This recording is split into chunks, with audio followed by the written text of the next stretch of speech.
আমার প্রিয় প্রবাসী ভাই বোনদের কাছে আমার অনুরোধ নয়, এটা দাবি, আমার এই ভিডিওটা ঝড়ের গতিতে শেয়ার করবেন। আজকে এয়ারপোর্ট নিয়ে একটু গুরুত্বপূর্ণ কথা বলবো। আমাদের এয়ারপোর্টের নাম হযরত শাহজালাল বিমানবন্দর, এটা কে রেখেছে? এই নাম কেটে দিয়ে চোর বাটপার চিটার আন্তর্জাতিক বিমানবন্দরের নামকরণ করা হোক।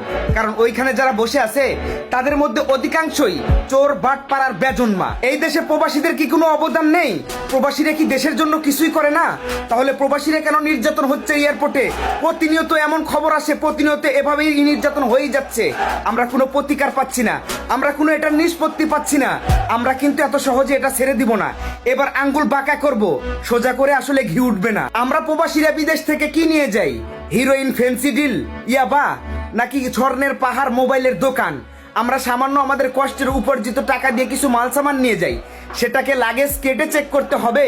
তোদেরকে কে দিয়েছে অথরিটি? কে দিয়েছে এই সাহস? আমাদের কষ্টের উপার্জনের টাকা দিয়ে কেনা ব্যাগ তোদেরকে কেটে দেখতে হবে?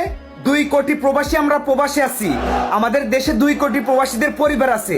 প্রত্যেকটা প্রবাসী পরিবারের কাছে আমার অনুরোধ থাকবে, প্রত্যেকটা ঘর ঘর থেকে 2 জন করে মানুষ এয়ারপোর্টে যাবেন।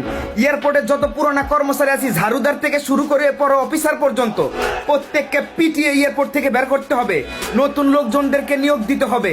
আমাদের দেশের আইন, পুলিশ, প্রশাসন, এগুলোকে আমরা অনেক বলেছি, দেশের মাননীয় প্রধানমন্ত্রীকেও অনেক বলেছি, তারা আজ পর্যন্ত আমাদের সমাধান এনে দিতে পারেনি। তাই আমাদের সমাধান আমরাই নিয়ে আসবো। প্রবাসীদের এই দাবি যদি না মানে, প্রবাসীদের এই কাজ যদি না কার্যক্রম হয়, তাহলে মনে রাখবেন আবারও এই দেশে পুনরায় আগুন জ্বলবে।